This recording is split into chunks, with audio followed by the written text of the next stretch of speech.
Today, we're going to build Luke's Landspeeder using 7 Lego pieces. These are all the pieces you are going to need. In the description of this video, I left the piece names, count, and design IDs.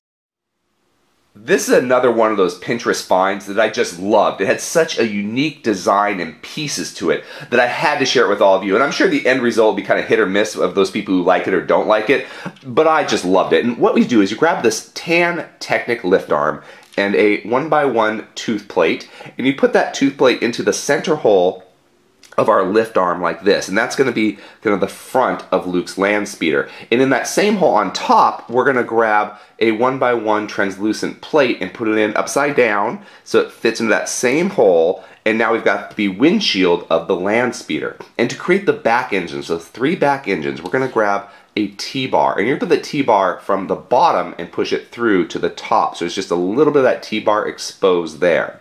Next, we're going to grab 3 minifigure hands. You're going to grab those hands so that the taller part, or the top of the hand, goes into the T-bar and then toward the Technic lift arm. And you're going to do that 3 times with all the bars that are exposed from our T-bar.